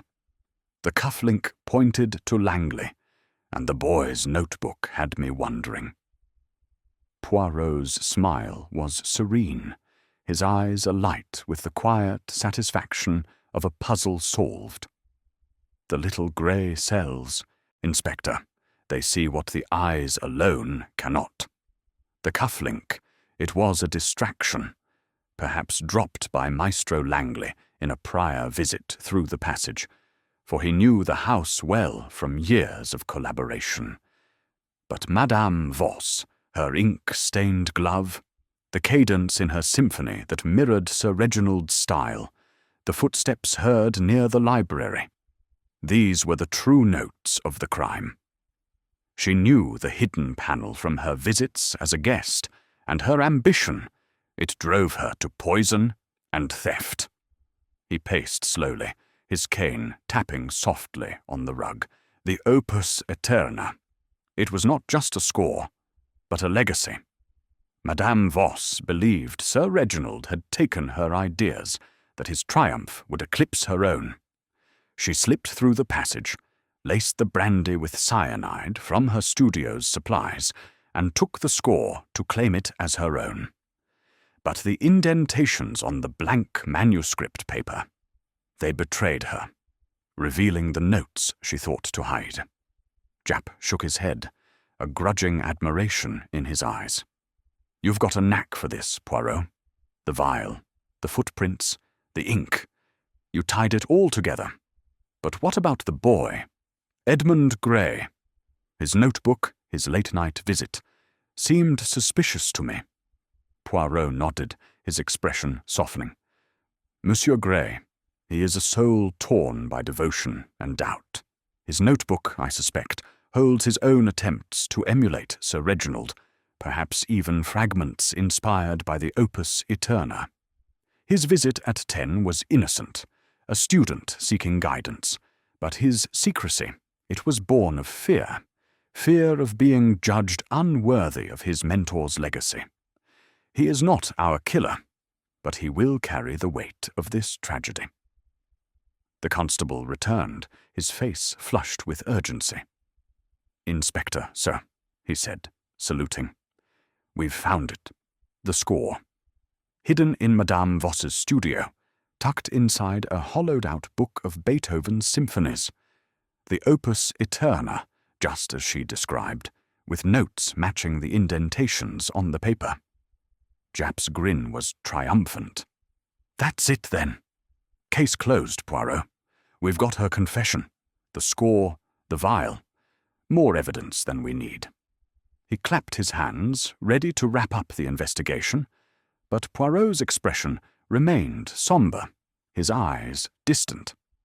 "Closed, yes," Poirot said softly, "but not without cost. Madame Voss, she was a composer of talent, yet her ambition led her to destroy what she sought to create. The opus aeterna, it will be performed, but it will carry the shadow of her crime." He turned to the window, where the dusk had deepened into twilight, the estate's gardens now cloaked in shadow. "The human heart, Inspector, it is the true mystery, capable of such beauty, yet such darkness." Japp, unaccustomed to such philosophizing, shifted uncomfortably. "Right. Well, I'll leave the heart stuff to you, Poirot. I've got paperwork to finish and a report to file. You coming back to the yard with me?" Poirot shook his head, his gaze still fixed on the darkening sky.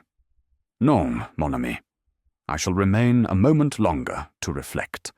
The music, it must be honoured, and Sir Reginald's memory, it must be preserved." As Japp and the constable departed, Poirot lingered in the drawing-room, the chandelier's light casting a halo around him. The case was solved, the killer unmasked, but the melody of loss lingered, a haunting refrain that only Poirot's little grey cells could fully hear. Chapter 12. The final note, the conservatory of Sir Reginald Harrow's estate, stood silent in the soft glow of twilight, its grand piano and shelves of scores bathed in the fading light that slipped through the tall windows. Hercule Poirot stood alone in the room, his small, fastidious figure a solitary note in the vast composition of the space.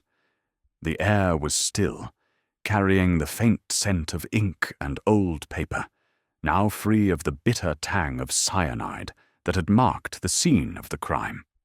The hidden panel, the poisoned glass, the stolen opus eterna, all had been resolved. Yet Poirot's heart was heavy with the weight of a tragedy that transcended the mere solving of a murder. He moved to the desk where Sir Reginald had met his end, his gloved fingers brushing the surface, now cleared of the shattered brandy glass and the blank manuscript paper that had whispered its secrets.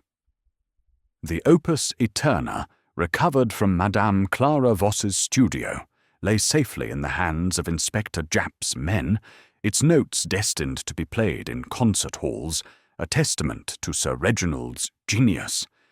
Yet Poirot's green eyes, sharp as ever, lingered on the empty space, as if seeking one final clue, one last echo of the man who had poured his soul into music. The door creaked softly, and Edmund Gray entered, his lanky frame hesitant, his brown hair falling over eyes still shadowed by grief. In his hands he clutched the worn leather notebook, its edges frayed from constant handling, but his grip was less guarded now, his posture one of quiet resolve. "Monsieur Poirot," he said, his voice steady despite its softness, I wanted to speak with you, about Sir Reginald, about the score." Poirot turned, his moustache twitching with a gentle smile. "Monsieur Gray," he said, his tone warm but probing, "you come to the Conservatory, the heart of your mentor's world. You carry your notebook, but it is no longer a shield, oui? What do you wish to share with Hercule Poirot?" Edmund swallowed, stepping closer, his fingers tracing the notebook's spine. "Sir Reginald, he believed in me," he said, his voice thick with emotion. "He said I could carry his legacy, that my music could honor his. This notebook." He hesitated, then opened it, revealing pages filled with careful notation, fragments of melodies that bore the influence of Sir Reginald's style, but carried a spark of originality. "It's my work, inspired by him. He saw some of these sketches the night before he died. He said I should finish them, make them my own." Poirot's eyes softened as he studied the pages, his mind recognizing the cadence of Sir Reginald's teaching woven into Edmund's tentative compositions. "C'est magnifique," he murmured. "You have taken his lessons and given them life. This, Monsieur Gray, is the true legacy, not the opus eterna, but the music that lives through you." Edmund's eyes filled with tears, but he stood taller, as if unburdened by Poirot's words. "I was afraid," he admitted, "afraid I'd never be good enough, that I'd betray him by trying. When I heard about Madame Voss, what she did, I couldn't believe it. She was so cold, so sure of herself." Poirot nodded, his expression sombre. Madame Voss, she was consumed by ambition, a fire that burned away her honor. She took the opus eterna to claim Sir Reginald's glory, but in doing so, she destroyed her own. The music, it is pure, but the heart that creates it, c'est là où réside le vrai mystère. He gestured to the piano, its keys silent but expectant. "You, Monsieur Gray, you must play on. Let your music be the light that counters her darkness." Edmund clutched the notebook, a spark of determination in his eyes. "I will," he said, his voice firm. "I'll finish what he started, for him." He paused, then added, "Thank you, Monsieur Poirot. You've given me clarity." Poirot inclined his head, his smile a blend of pride and melancholy. Go, jeune homme, and compose. The world waits for your song. As Edmund left, his steps lighter, Poirot turned back to the conservatory, his gaze lingering on the shelves, the piano, the desk. The room was no longer a crime scene, but a shrine to creativity, its silence a canvas for future melodies. Outside, the London dusk deepened, the estate's gardens cloaked in shadow as Poirot stepped onto the gravel path. Inspector Japp had departed for Scotland Yard, his paperwork complete. The case of Sir Reginald Harrow's murder neatly tied with the bow of Clara Voss's confession. Yet for Poirot, the resolution was bittersweet. The opus eterna would live, but its creator would not, and the cost of ambition had left a scar on all who touched it. As he adjusted his hat and walked toward the waiting cab, Poirot's thoughts turned to the suspects he had cleared. Maestro Langley, whose temper was fierce but not murderous, his cufflink a relic of an earlier visit. Edmund Gray, whose devotion was pure, his notebook a testament to his growth. And Clara Voss, whose genius had been her undoing, her theft of the score, a desperate bid to outshine a rival she could not surpass. The case was solved, the melody complete, but its final note was one of sorrow. "The music, it is eternal," Poirot murmured, his voice lost in the evening breeze.